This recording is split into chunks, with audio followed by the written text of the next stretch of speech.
ನಮಸ್ತೆ ವೀಕ್ಷಕರೇ, ಗೃಹಿಣಿಯರಿಗೆ ಬಹಳಷ್ಟು ಪ್ರಯೋಜನವಾಗುವಂತಹ 3-4 ಟಿಪ್ಸ್ಗಳನ್ನು ನಾನು ಹೇಳಲು ಬಯಸ್ತೇನೆ. ನೋಡಿ, ಪ್ರತಿಯೊಬ್ಬರ ಮನೆಯಲ್ಲಿ ಕಂಫರ್ಟ್ ಅಂದರೆ ಬಟ್ಟೆ ಒಗೆಯುವಾಗ ನಾವು ಬಟ್ಟೆ ಪರಿಮಳ ಉಳಿಯಲು ಈ ರೀತಿ ಕಂಫರ್ಟನ್ನು ಬಳಸ್ತೇವೆ. ಇದೇ ಕಂಫರ್ಟಿಂದ ನಮಗೆ ಬಹಳಷ್ಟು ಟಿಪ್ಸ್ಗಳನ್ನು ಮಾಡಬಹುದು. ನೋಡಿ, ಒಂದು ನೀರಿರುವಂಥ ಪಾತ್ರೆಗೆ 2-3 ಚಮಚದಷ್ಟು ಕಂಫರ್ಟನ್ನು ಹಾಕಿ ಇದನ್ನು ಚೆನ್ನಾಗಿ ಮಿಕ್ಸ್ ಮಾಡ್ತಾ ಇದ್ದೇನೆ. ನೋಡಿ, ಈ ರೀತಿ ಚೆನ್ನಾಗಿ ಮಿಕ್ಸ್ ಆದಂಥ ಕಂಫರ್ಟ್ ಹಾಕಿದ ನೀರನ್ನು ಚೆನ್ನಾಗಿ ಮಿಕ್ಸ್ ಮಾಡಿ ಒಂದು ಸ್ಪ್ರೇ ಬಾಟಲಿಗೆ ನಾನು ಇದನ್ನು ಹಾಕ್ತಾ ಇದ್ದೇನೆ. ನೋಡಿ, ಈ ರೀತಿ ಸ್ಪ್ರೇ ಬಾಟಲ್ಗೆ ಹಾಕಿದಂತಹ ನೀರು ಯಾವುದಕ್ಕೆ ನಾನು ಉಪಯೋಗಿಸ್ತೇನೆಂಬುದನ್ನು ಸ್ಕಿಪ್ ಮಾಡದೆ ನೋಡಿ, ಈ ರೀತಿ ಸ್ಪ್ರೇ ಬಾಟಲಿಗೆ ಈ ಕಂಫರ್ಟ್ ಹಾಕಿದಂಥ ಮಿಶ್ರಣದ ನೀರನ್ನು ನಾನು ಯಾವುದಕ್ಕೆ ಉಪಯೋಗಿಸ್ತೇನೆಂಬುದನ್ನು ಮುಂದೆ ನೀವು ನೋಡ್ತೀರಾ. ನೋಡಿ, ಹೀಗೆ ನಮ್ಮ ಕಿಟಕಿ ಬಾಗಿಲುಗಳಿಗೆ ಹಾಕಿದಂತಹ ಪರದೆಗಳಿಗೆ ಇದನ್ನು ಸ್ಪ್ರೇ ಮಾಡಿದರೆ ಬಹಳಷ್ಟು ದಿನ ನಮ್ಮ ಮನೆ ಘಮ ಅಂತೇಳಿ ಪರಿಮಳ ಬೀರುತ್ತದೆ. ನೋಡಿ, ಈ ರೀತಿ ಬಹಳ ಸುಲಭವಾದಂತಹ ಒಂದು ಟಿಪ್ಸ್ ಅಂತ ಹೇಳಬಹುದು. ವೀಕ್ಷಕರೇ, ನೀವು ಕೂಡ ಇದೇ ರೀತಿ ಒಂದು ಕಂಫರ್ಟನ್ನು ಬಳಸಿ ಬಹಳ ಸುಲಭ ಕಡಿಮೆ ವೆಚ್ಚದಲ್ಲಿ ಈ ರೀತಿ ನೀವು ಲಿಕ್ವಿಡ್ ತಯಾರಿಸಿ ನಿಮ್ಮ ಮನೆಯಲ್ಲಿ ಕೂಡ ಈ ರೀತಿ ಕಿಟಕಿ ಬಾಗಿಲುಗಳಿಗೆ ಹಾಕಿದಂಥ ಪರದೆಗಳಿಗೆ, ಸೋಫಾದ ಕವರ್ಗಳಿಗೆ ಈ ರೀತಿ ನೀವು ಸ್ಪ್ರೇ ಮಾಡಿ. ಬಹಳ ಒಳ್ಳೆಯ ಟಿಪ್ಸ್ ಅಂತ ಹೇಳ್ಬೋದು. ಇನ್ನೊಂದು ಟಿಪ್ಸ್ ನೋಡಿ, ಈ ರೀತಿಯ ಒಂದು ಕಾಗದದ ಕಪ್ಪನ್ನು ತಗೊಂಡಿದ್ದೇನೆ. ಇದಕ್ಕೆ ಕಾಟನ್ ಬಟ್ಟೆ ಆಗ್ಬೋದು ಅಥವಾ ಹತ್ತಿ ಇದ್ದರೂ ಕೂಡ ಆಗ್ಬೋದು.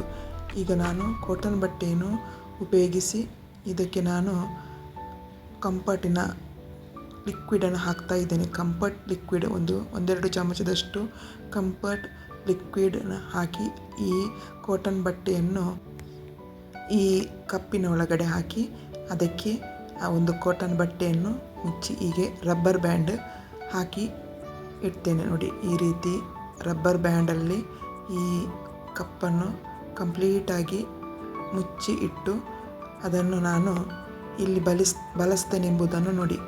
ಈ ರೀತಿ ರಬ್ಬರ್ ಬ್ಯಾಂಡಲ್ಲಿ ಈ ಕಪ್ಪನ್ನು ಕಂಪ್ಲೀಟಾಗಿ ಮುಚ್ಚಿ ಇದನ್ನು ನಾನು ಬಾತ್ರೂಮಲ್ಲಿ, ಅಂದರೆ ಬಾತ್ರೂಮ್ ಅಂತ ಹೇಳುವಾಗ ಹೆಚ್ಚಾಗಿ ಗಲೀಜು ವಾಸನೆ ಬರ್ತದೆ.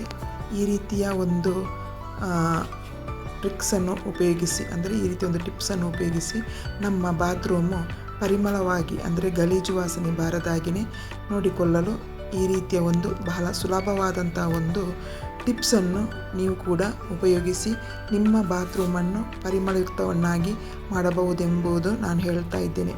ನೋಡಿ, ಇನ್ನೊಂದು ಇದೇ ಕಂಫರ್ಟನ್ನು ಉಪಯೋಗಿಸಿ ಇನ್ನೊಂದು ಟಿಪ್ಸ್, ಒಂದು ಸ್ಟೀಲಿನ ಲೋಟವನ್ನು ಇಟ್ಕೊಂಡಿದ್ದೇನೆ.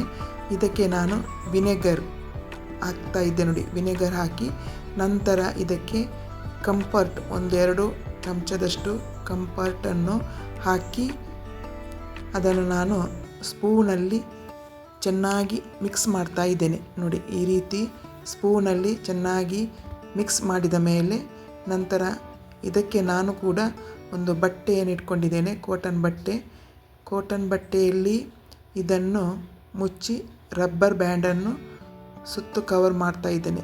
ರಬ್ಬರ್ ಬ್ಯಾಂಡ್ ಹಾಕಿ ಆ ಕಾಟನ್ ಬಟ್ಟೆಯನ್ನು ಮುಚ್ಚಿ ಇದನ್ನು ನಮ್ಮ ಹಾಲಲ್ಲಿ ಆಗಿರ್ಬೋದು, ಡೈನಿಂಗ್ ರೂಮಲ್ಲಿ ಆಗಿರ್ಬೋದು, ಅಂದರೆ ಇಡೀ ಮನೆ ಘಮ ಅಂತೇಳಿ ಪರಿಮಳ ಬರಲು ಇದು ಕೂಡ ಒಂದು ಒಳ್ಳೆಯ ಟಿಪ್ಸ್ ಅಂತ ಹೇಳ್ಬೋದು. ವೀಕ್ಷಕರೇ, ಈ 3 ಟಿಪ್ಸ್ ನಿಮಗೆ ಲೈಕ್ ಅಂತ ಆದರೆ ಶೇರ್ ಮಾಡಿ, ಕಮೆಂಟ್ಸ್ ಮಾಡಿ ಅಂತ ಹೇಳ್ತಾ ಮುಂದಿನ ವಿಡಿಯೋದಲ್ಲಿ ಸಿಗೋಣ.